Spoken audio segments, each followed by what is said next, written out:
Makati ba RFID may toolgate? Ayan ang Skyway to Makati oh.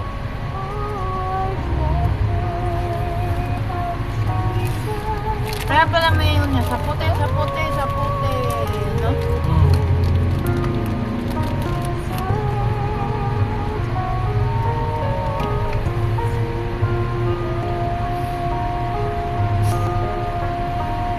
Kaso mo pag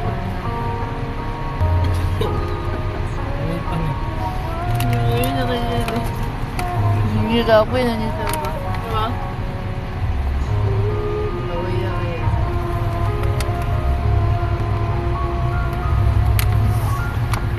Kapag magbibig ka matango.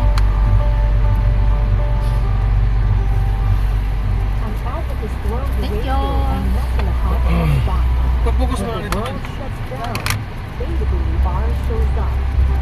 Sa gitna ng mga bomba at tangke ng militar sa Ukraine, ang AWR-360 ay nakaloob ng ₱1,000,000 upang iayos ang isang solar trailer truck. Puno ng mga solar-powered tripod sa kamitang medical, mga gamit sa pangangaral, at mga programa sa radyo na nagmumula mismo sa AWR truck, kung saan nawawalan ng pag-asa. Ang Diyos ay nagawa ng daan upang ang AWR ay magdala. Ang Diyos ay nagmamalasakit sa mga lalaking Muslim sa Uganda na mula sa kanilang moske ay naglakad patungo sa ating istasyon upang magpabautismo pagkatapos mapanood ang serye na Unlocking Bible Prophecies. Ang Diyos ay nagmamalasakit sa mga magpupunarigas na tinikuran ang kanilang sa patay. Ngayon ay naglilingkod sa Diyos na Ayaw kita lang sa ang Diyos ay nagmamalasakit sa mga tao sa palengke ng Uganda. Ang AWR Skyway? ay pumunta ng mga trompa upang ipahayag ang kabalitan ng 3 mga anghel sa gitna ng mga prutas at gulay. At sa kasalukuyan ay umani ng 10,000 mga taong nagpabautismo. Sa labas ng Bogota, Colombia, pinalawak ng Diyos ang ating signal na higit sa inaasahan. Sa loob lamang ng ilang linggo, ang ating bagong istasyon ng radyo ay nakakagulat na nakarating sa Kapitolyo.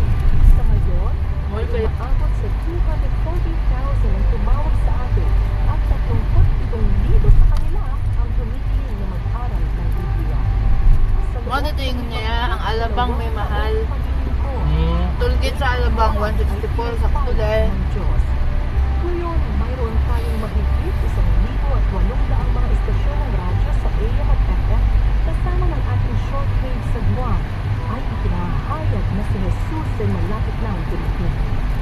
Ang AWR 360 ay sinusundan ang ating mga tagapakinig na nangangailangan ng mga kasamang naniniwala sa Biblia at mga tagapanalangin. Itinayo natin ang isang sentro para sa digital evangelism malapit sa Manila. Ang ating mga sinanay na misyonero ay handang tumugon sa kanilang mga tawag sa 20 mga lingwahe. Noong nakaraang taon, nasagot nila ang mahigit 100,000 mga mensahe, purihin ang Diyos. Ang cellphone evangelism ng AWR ay patuloy sa libo-libong mga pagsasanay. Kaibigan, narito ang isang pambihira at magandang patotoo. Isang monghe na Tibetan ang nakinig sa AWR. Meron siyang malalim na pagnanais na ibahagi ang tungkol sa isang manlalalang at tagapagligtas na nagmamahal sa kanya. Pagkatapos na siya ay nabautismuhan sa Adventista, inirecord niya ang serye ng Unlocking Bible Prophecy. Sa Pilipinas, 30 mga rebelde ay hindi na nangahas mag-asawa sapagkat silang lahat ay pinaghahanap.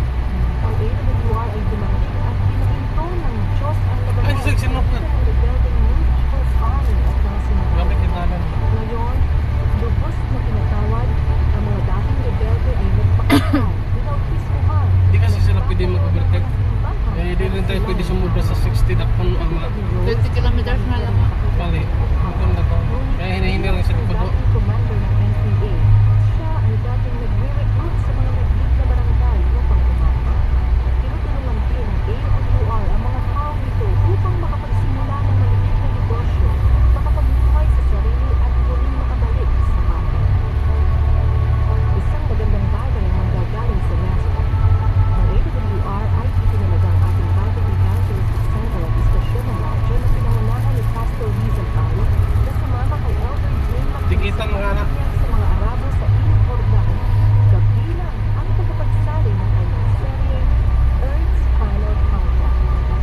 pamamagitan ng pagsasahimpapawid o mga paglalakbay.